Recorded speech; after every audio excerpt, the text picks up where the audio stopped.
All right, we're on the hour. So welcome everyone. The next 45, 50 minutes will be a session on an introduction to Dynamics 365 project operations, which went generally available on the 1st of October, so just about 17 days ago. First off, thanks to all the sponsors, Resco, MSCRM, Audins, and RSM. Maybe some of you might be thinking, why do we need sponsors in an online event? There is money involved. Trust me. I've organized a couple of virtual conferences, and sponsors help out immensely. So thank you. With that, brief introductions. I've really cut down my slide to just my Twitter hashtag. For those of you that don't know me, my name is Antti Pajunen. I come from a country called Finland up in Northern Europe, in the Nordics. I'm a business applications MVP and primarily work on Power Platform. So I'm a Power Platform advisor at a company called Forward Forever. And my keen interest is in project service automation as well as the new project operations. I think I've been working with those or with PSA pretty much since this came out in the summer of 2016. All right, so let's cover the agenda really briefly. So what, why, and where? What's this all about? What's this project operations thing? Where does it come from? What is it right now? What's its future? Let's briefly cover the Microsoft Cloud ecosystem. So how that has really changed and how changes in Microsoft's cloud ecosystem has really made project operations possible. Now let's also cover briefly what the past, present, and future of Microsoft's professional services tools really look like. What's the price of project operations is always interesting, and that's a discussion, definitely a discussion of its own. I normally don't cover licenses in anything that I present, but as this is a new product, I thought it would be good to share some information about licenses and how organizations can transition from previous services to project operations. And then naturally, what we're going to do is, spin her up and actually look at ProjOps, how it works, both on the CE side and on the finance and operations side. Interesting, really exciting actually for me. I've never demoed F&O before, so this is my first time doing that because I am a CRM guy at heart. But let's see how it goes. I'm actually missing a slide here for my contributions to Demo Gods. I didn't throw that in, so I'm demoing F&O for the first time without a sacrifice to Demo Gods. So this is going to be exciting. All right, so why now? Why right now? So the project-centric ecosystem is really evolving.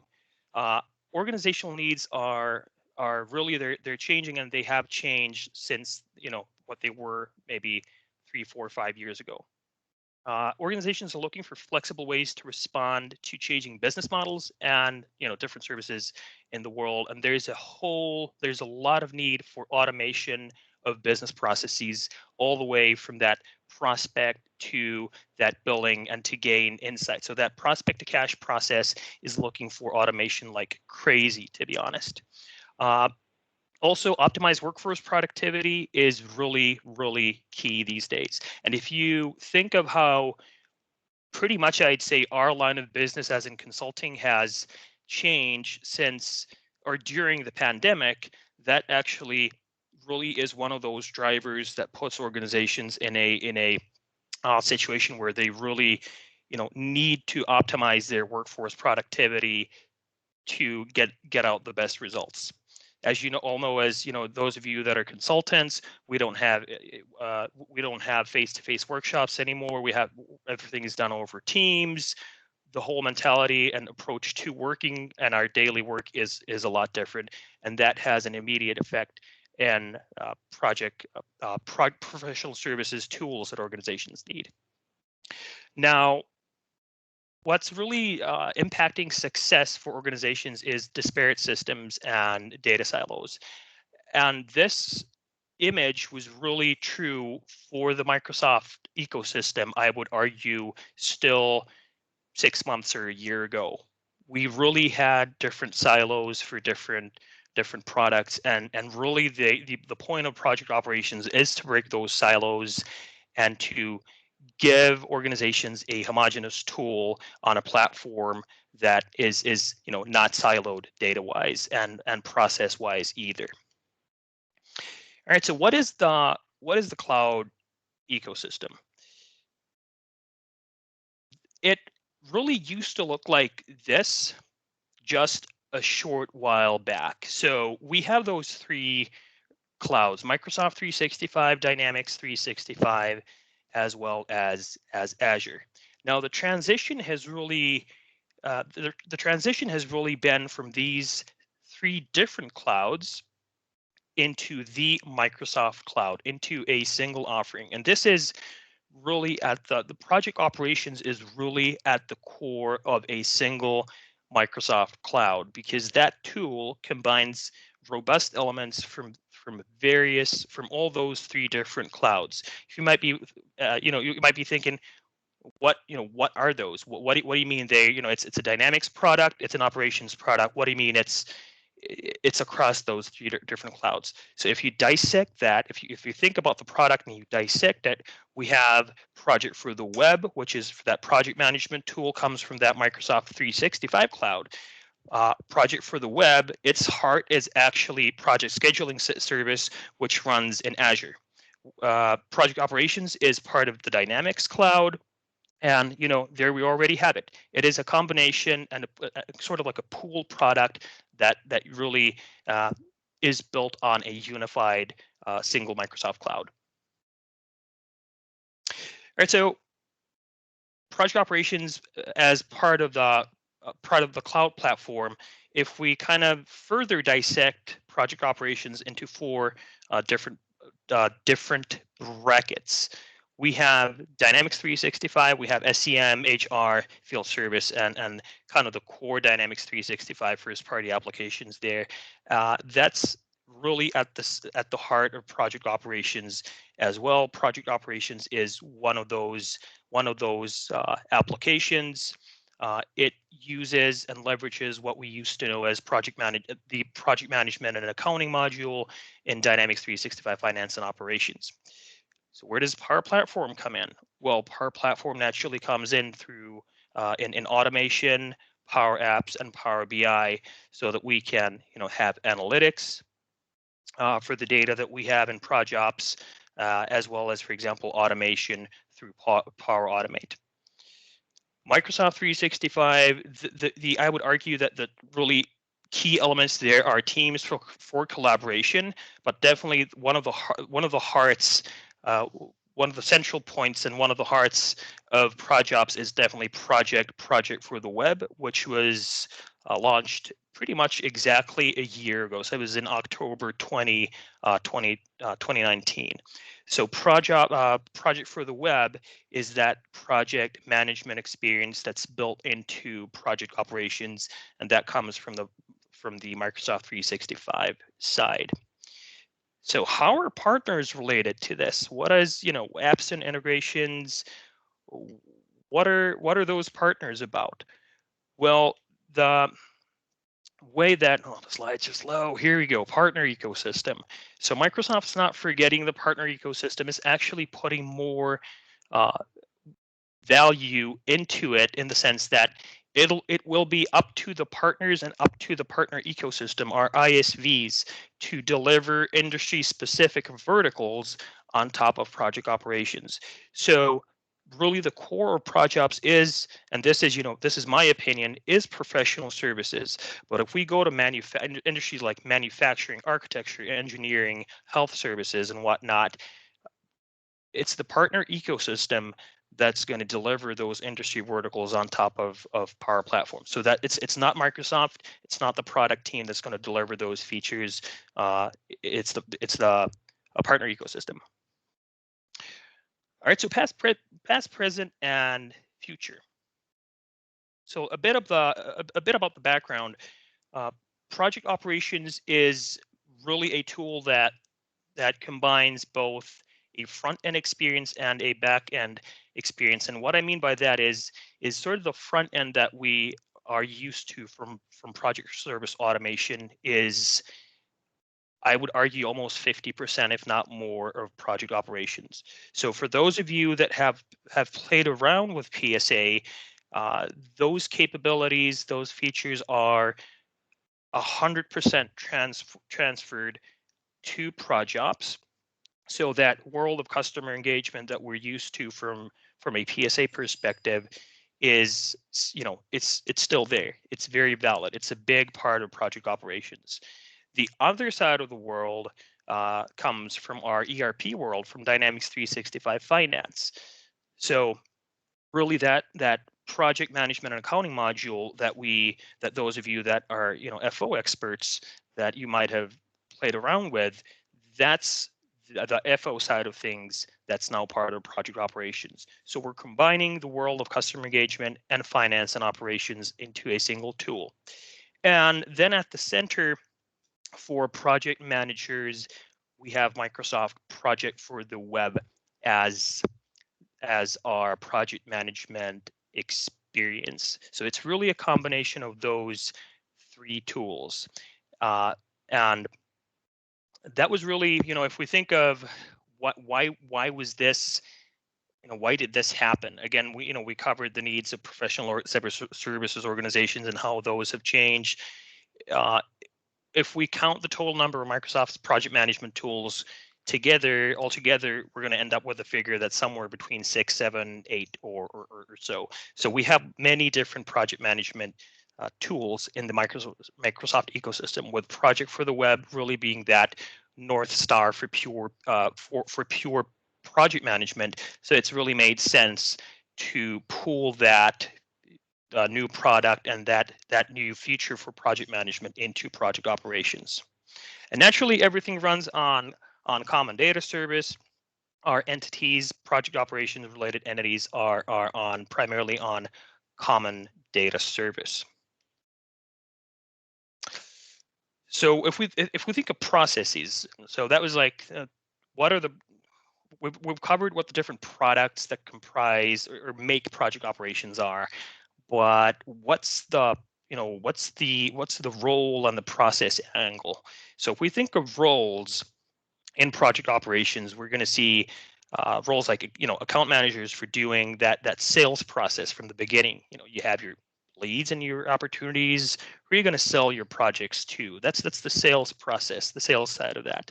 We're going to have an experience for project managers and resource managers. So when we move from sales to delivery, we have roles for PMs and RMs. And really from that on, as we're doing and delivering our project, we have our consultants, our architects, or developers and whatnot, which are project team members, which log time, log expense against our projects. That's one of those role descriptions for ProjOps as well. And kind of after that, so as you, again, those of you who are consultants, you log your time, you log your expenses. What happens then? That data that you've entered, that goes on to your project accountants. And so we have that project accountant experience there as well. So if we think of key processes, what's really important to keep in mind is that, especially if we look at the whole integrated scenario that integrates, and I'm going to talk about the different deployment options in a second, but if we think of the whole integrated scenario for project operations, that tool as a whole, it is an ERP. There's no way around it. It is an ERP. I would argue that even PSA was an ERP, or it at least had ERP-like functionalities. So the number of processes that project operations covers is humongous. We're taking so many things into account, because we're genuinely going from prospecting our customers to selling to delivering to then actually invoicing. So kind of Microsoft process slide, I guess you could call it. What do we then, what could the process look like if we would put that process on a single slide? It would be managing your deals, planning your projects, managing your resources, then actually carrying out that process through your time entries and approvals. You would be costing and pricing your projects, then invoicing them, and then you would have your your financials for your revenue recognition, for your project accounting, and whatnot. So before we jump in the demo, and let me just quickly look at my watch. We're 15 minutes into the session, so we're doing good time wise. How much does all of this cost? Where's the money? So first off, let's look at deployment options.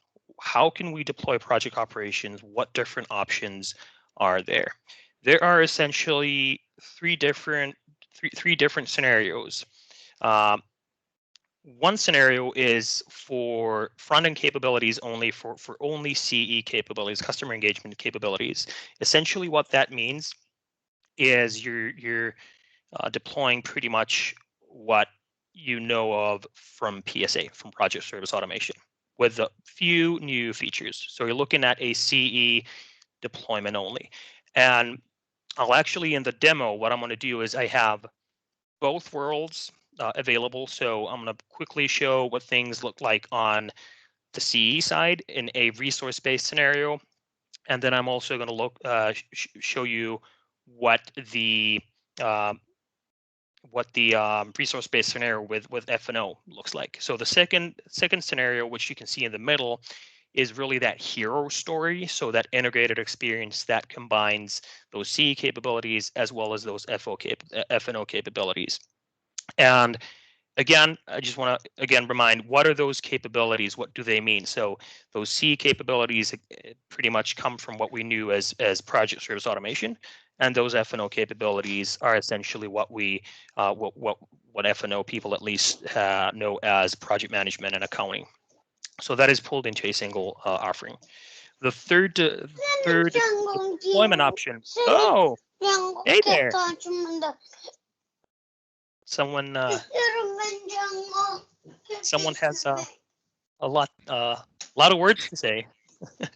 All right, so the third deployment option for inventory-based scenarios would really be F&O only. So those are the three options: CE only, integrated scenario with CE and F&O, and then F&O only as a third option. So to the money. First off, this is, the following slides are from a public webinar by Gurkhan Rupa and Scott Vator about 2 weeks ago. So the slides are public. Some of them might say Microsoft confidential. I've forgotten to remove that mentioning. As when it comes to prices, always remember to consult your local price list. This is from that public webinar a few weeks ago. So the SKU placemat, project service automation, that does not exist anymore. That's gone. So the new SKU that we have is project operations. There is a 20-seat minimum to that. So you need to purchase 20 seats at a minimum of ProjOps. And the price for a base license is $120 per month. Now, if you look at attach options, a ProjOps attach license is $30 a month. So, all right, okay, nice information, nice to know. What's this really mean for for companies that are either looking for net new deployments or have existing deployments? So if we look at a company that has deployed Dynamics 365 sales and they're looking at project operations, what would be the licensing model like? Well, the licensing model would be, if I'm a project manager, I need sales capabilities as well as ProjOps capabilities. I would have a base license for project operations and an attached license for sales. That's one example. Let's look at F&O, more F&O centric capabilities. What if, I'm a I'm a project accountant, but I also need features from Dynamics 365 Finance. For example, I need to play around with General Ledger. What would the license look like then? All right, it would look like a finance base. So we'd have that $180 base and then a project operations attach. So really the key takeaway of this is you always need a more expensive license as the base license, and then you add an attach on top of that. I will just let you eye these transition slides. I'm not going to cover these in detail because they could easily take 10, 15 minutes to explain the scenarios. This deck will be made available to you. And again, they're all from the public webinar from a few weeks back. So they're available that way as well.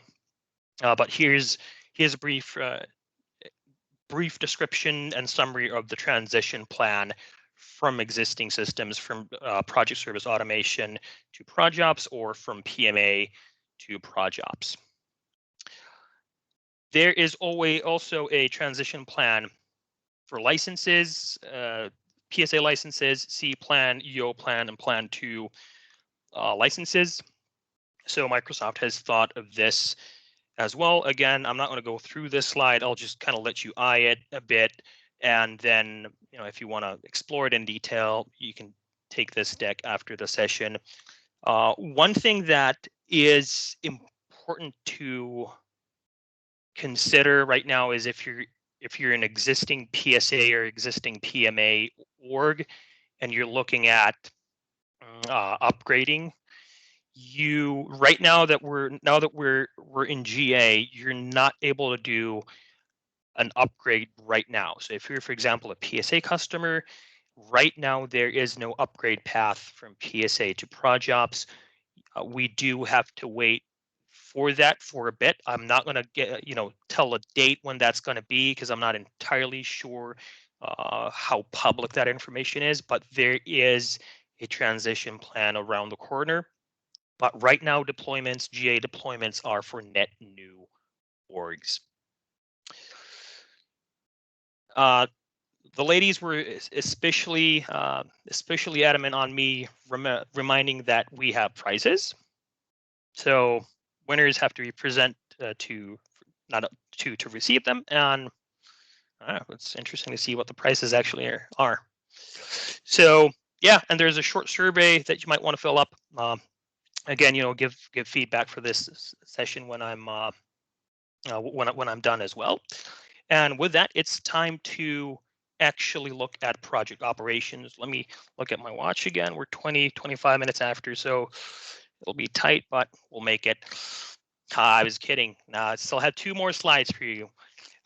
So what I'm going to cover is I'll try to make this really simple and really kind of fast. Covering ProjOps as a whole would easily take 2 or 3 hours, so I had to cut some corners here. What we're essentially covering is an integrated scenario as well as a CE only scenario. For that integrated scenario, this is something that you might want to keep in the back of your head as a blueprint. So we're going from a project contract. So we're writing a contract with a customer. We're doing a project for fixed price and time and material for this and this price. What happens from that point on is we're through our project and through our actuals, and those of you who are PSA people are familiar with that. Our data essentially goes from our milestones and our time entries to what's called an integration journal. So we have our cost and revenue profiles on the F&O side. We have rules for those, and then we have our journal postings. And from those journal postings, we're going to post to a project ledger and then to the GL. I will not cover these in more detail. So this is a high level, demo overview. And I would even say that, again, I'm just be 100% honest. I'm a CE guy. I'm not an F&O guy.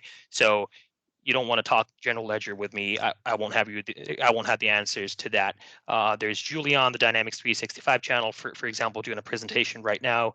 She will know everything about the deep dive F&O side about how finances are set up.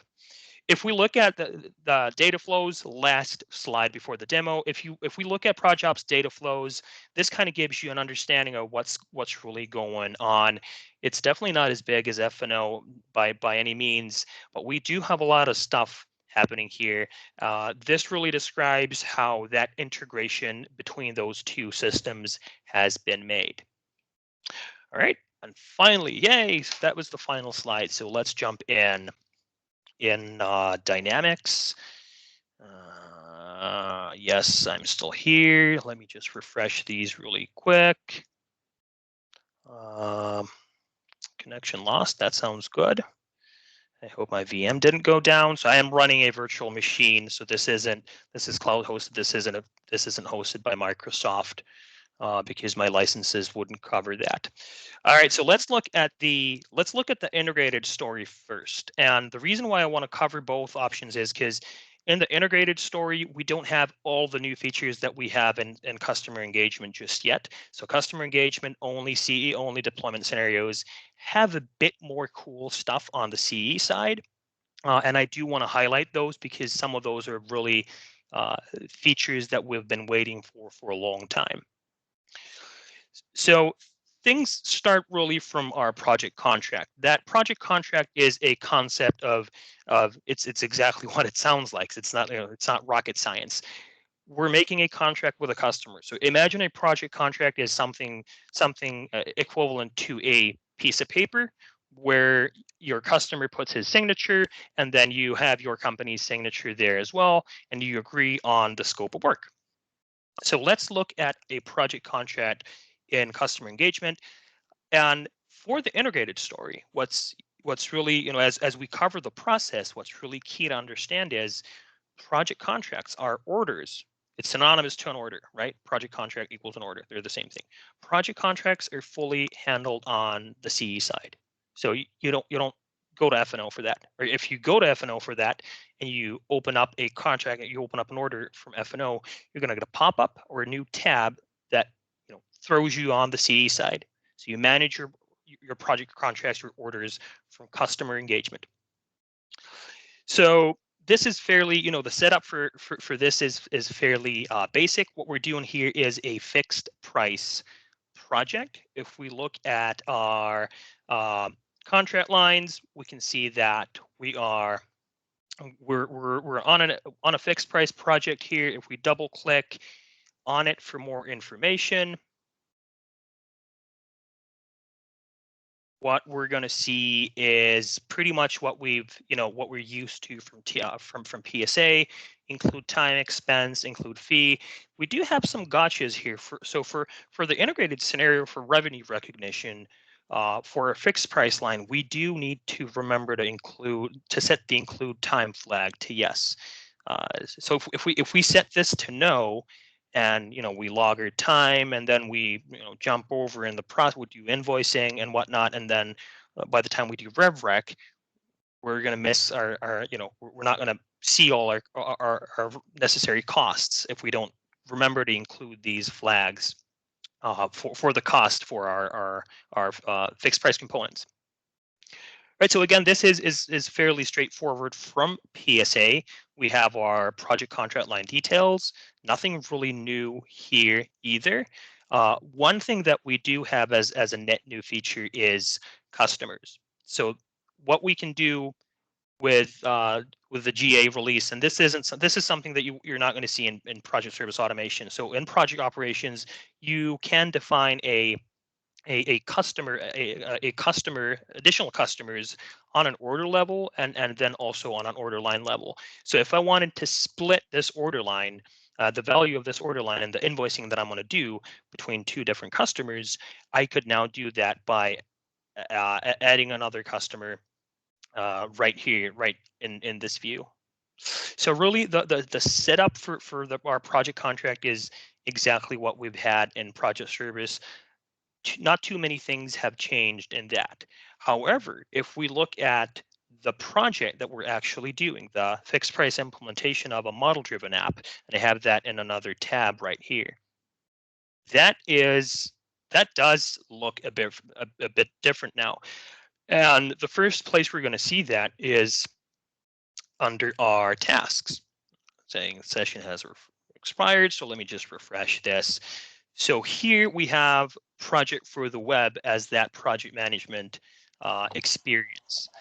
We have exactly the same components as we have in Project for the Web. So we have our grid for our work breakdown structure. We have our boards, as in our buckets, and we can create new ones. We can drag and drop our tasks and shovel them across our buckets. And then we have something that, at least for those of you who've worked with project service automation, have really hoped for a Gantt chart. So we finally have a Gantt chart through Project for the Web in project operations. So these are some of the project management, new project management features. They're looking at our project. We really don't have that much new there. We do have some changes, which you'll also see in PSA, around how roles work for resources. So you can have multiple different, you have more options for roles on certain project tasks. So that's something that you're going to get in PSA as well. But the project experience is really the same. So how does this all work then? All right, so this is the C part. How does, what's the flow of data? So let's actually look at that next by doing some time entries and seeing what really happens in the background.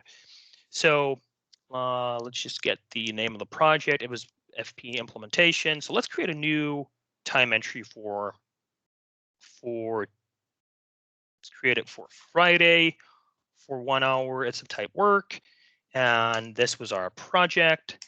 And we could also define a task, and let's just briefly punch in some text here. This is all optional, but let's punch in something nevertheless. Let's save and close, and then let's submit this time entry. So what we're going to see happen in the background is we're doing a fixed price project, so we're going to get our cost actuals. Now, how does that look from a finance and operations point of view? Now, before we go there, let's approve these actuals. Here we go. And then just by looking at our actuals view, we can see that a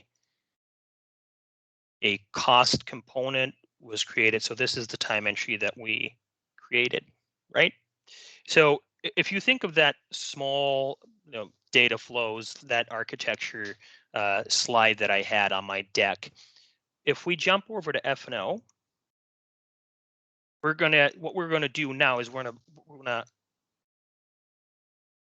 navigate to the correct module first. It wasn't open because I've refreshed my session.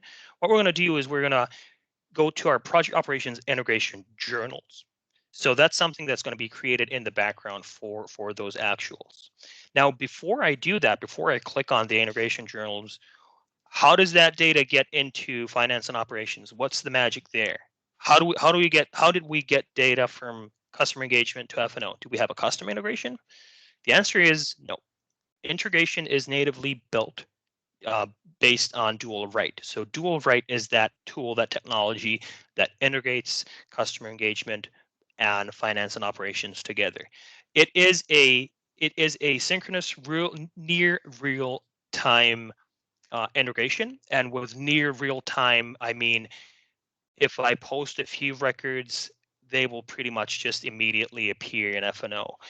If I post 100,000 records, I haven't tried that yet, but I will at some point. But it is a synchronous near real-time integration. And the way dual write works, and again, I'm not going to dive deep into dual write because that could be a session, definitely a session of its own. Let's just give my slow VM some time to show all the coolness of dual write. Always takes a while for the entity maps to load up. Here we go. We should start seeing something now. Yes. So the way dual write works is we're essentially defining how and what do we integrate from CE to F&O and vice versa, and how is the direction of that integration? Is it one way from CE to F&O, or one way from F&O to CE, or both ways? And in project operations, let me just type in project so you get a better understanding of what the dual write maps for projects are. For projects, we have a variety of different dual write maps that are predefined. So you don't have to do that dual write integration yourself. It's already done by Microsoft. All you need to do is make sure that you have your maps up and running.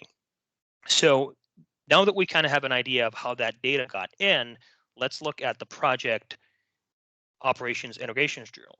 And as you can see, we have a single record, a single entry here for the month of October. So if we look at that integration journal in more details,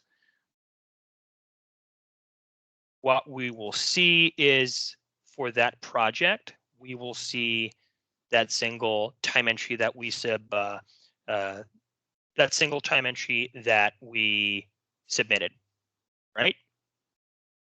So now what do I do next? The only thing I really here have to do, and this is also, and I have demo data in, so I've not had to configure F&O really in any way.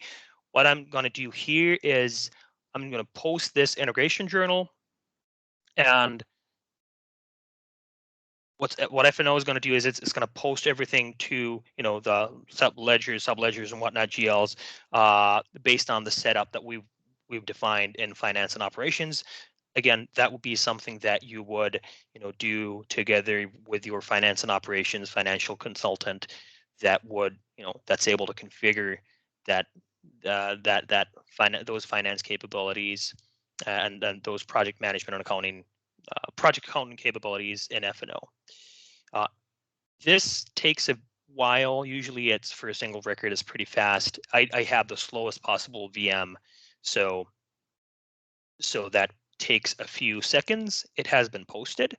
And what I can do now is, for example, recognize revenue for that project. So if I hop over to fixed price revenue estimate projects, and I look at my fixed price implementation project, I'll see that it's based on a project cost and revenue profile that's for completed percentage.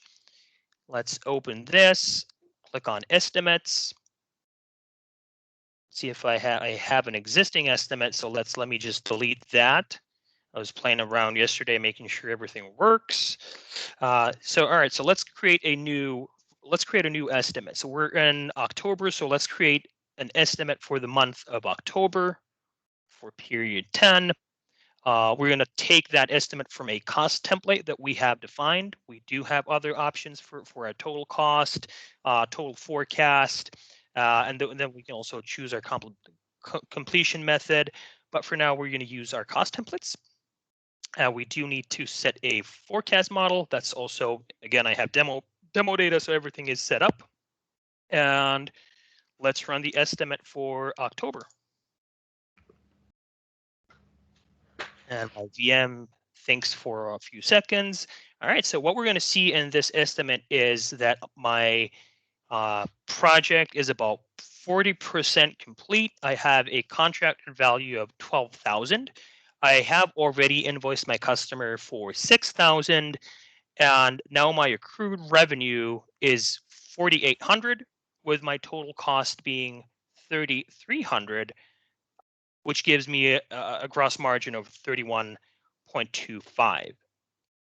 Now, if I want to, post this, I can select this and just post it away. I will not do that right now because I have another, different demos next week for the same project, and I just don't want to create everything from scratch. So this really in really short in a really short demo for the integrated scenario, this was that hero story between CE and F&O. So what we really did is we have our contract. So what are we doing on that project? We have our contract, we have our project, we're creating time entries, we're posting our integration journals in F&O, and then then we can do revenue recognition. I have about 5 minutes to go, not a lot of time, but I do want to briefly show the new expense look and feel. So in the integrated scenario, you would be doing your time entries in customer engagement, and you would be doing your expenses in finance and operations. Now, some of you are probably thinking that how about mobility? Yes, the product team does have plans for mobile apps around these experiences, but just keep in mind that in the integrated scenario, rich expenses come from an F&O, and time entries are done in customer engagement just like they were in PSA. The thing is, the story is different if you're just doing CE only. In CE only, you would have those quick expenses, which are based on customer engagement based, but then you're you're naturally gonna lack all those all those features that around itemizations, expense rules, and all these kinds of things. So quick expenses are really very basic and very straightforward. But jumping over to our, nope, that's the wrong one. Jumping over to a CE only scenario. Let's look at a time and material project on that. So let's look at a project called, I think it was ProjOps implementation project. So some of the new things that we're going to see in our CE only scenario, and this is for the integrated as well, actually, is, for example, not to exceed limits. So not to exceed limits mean that I can only log time until up to €1,000 for this contract as a whole. If I log time over that, then I'm not gonna able to proceed with approving my billing backlog if the value of my, essentially, for example, my time entries in this case, because it's a TM project, would exceed 1,000. Other than that, the logic is really the same as in the integrated scenario. We have our project baselines. So if we double click on one of these, one of the new features that we're at the moment are only going to see in the CE only scenario for now. This will change, but for now it's in the CE only scenario. Our task-based chargeability, for example. So what I have here is I have selected that only select project tasks will be charged, and I can select the chargeability by project tasks, and they're actually in this tab, so I can access those chargeable tasks or that chargeability logic from my order line by choosing which tasks I want to set as chargeable or not. Or I can also access, I'm going to jump to another tab, I can also access those from my project entity and from task billing setup. And under this, I can see that, for example, task 1 is set as chargeable, task 2 is set as chargeable. However, task 3, which would be support, it may be a bad example. I mean, you wouldn't obviously charge for support, but this is, just for the sake of example. Task 3 for support is non-chargeable. So now when you create time entries for task 1 and 2, you're going to be able to invoice your customer. For task 3, those time entries will be non-chargeable. All right, we're at 44 minutes, so I think that I got a total of about 50 minutes for my session. So I think next up we could take some questions, if there are any. There are questions. Do you want me to read them out to you, or? Let me. Okay, so let me try to. Is Joe's question the first? Has the upgrade transition plan been announced yet for existing PSA customers? I think that's the first question. Oh, just lost it. So Joe, I'm not entirely sure. They have announced that there is a transition plan, but I'm not entirely sure if that's public information. So I'm hesitant to disclose any of that here. But there will be a transition plan. Hooray! All right, good times. Reese is asking, is there an easy path to migrate between deployment types? For example, if we start with C only, can we move to hybrid easily? Sorry if you already, yeah, no worries, Reese. So Well, so right now, let me think about this. Actually, that's a really good question. I have heard the answer, but I'm not 100% sure. My recollection is that if you would start with CE only right now, that you wouldn't immediately be able to integrate with F&O, that you would have to start with that integrated story if you wanted to start with that, but I'm not 100% sure. But I do know that, that's, again, that is a plan, that you will be able to start with C only and then, pick up F&O, or vice versa, start from F&O and pick up C. So that will be supported at some point. So the next question is, I just friend jump in the room and brought me a beer, which is good. The next question is, one of the things missing in PSA was the ability to manage change requests. Does project operations now have this? Good question, Tricia. CRs are, we don't have anything new on CRs from PSA. So the short answer is CRs would still be a custom extensions, and but there's, I know that the product team is already also looking into that. So Samit is asking, does project operations replace D365 finance operations and PSA completely? Yes. So partly yes. So ProjOps replaces the PMA, project management and accounting module in F&O, and it also replaces project service automation. So project service automation, at least the PSA SKU, stock keeping unit, has actually already been discontinued. So you can't buy PSA as a new customer. Does project attach license include project for the web? Yes. So the attach is the attach comes with project for the web. It is an integral part of project operations. So when you have an attach license, project for the web does come with that in the context of project operations, at least. If the question is, if I buy an attach license, can I use project for the web in my default environment? I actually don't have an answer to that. I would need to check the licensing guide for that.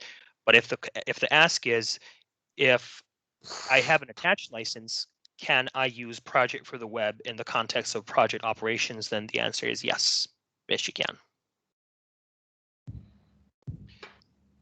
All right. Any other questions? If anyone has anything, feel free to unmute yourselves. You can also, you can type in chat or unmute yourselves. All right, so we have another question from Gulshan. Would it allow stages, tasks, templates? So if by that you're meaning project templates, then, and that's a good, that's a good point. Right now, we do have some parity. There are some project management related parity gaps between PSA and ProjOps.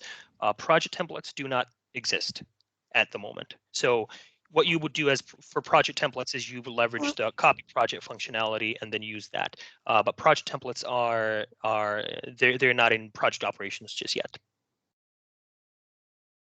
But like I said, what you would do is you would have your structured sort of your base project, and what you would do is you would copy that base into your your net new project. So that's how you would achieve templates essentially.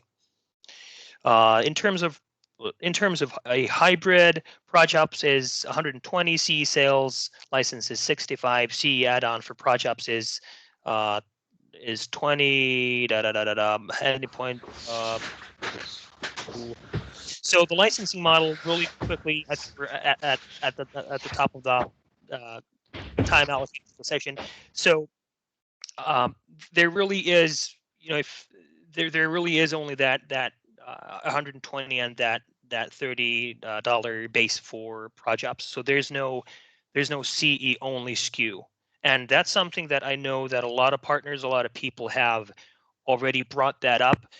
There is an idea on experience.dynamics.com/ideas that I've created for a CE only SKU. So if you're looking at a CE only SKU and you feel that's necessary, please go to experience.dynamics.com/ideas and vote that up so that we can get visibility to business planning that a CE only SKU is needed. And after this session, I'll dig that link up and I'll paste it in chat.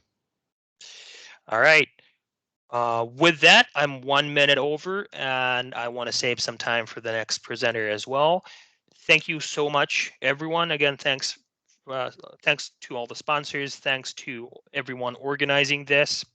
I will not mention their names because I'd probably forget someone's name, and then I would just make them feel bad. But in any case, thanks for taking an hour of your Saturday and joining in for my blah blah blah about ProJobs. Have a great day.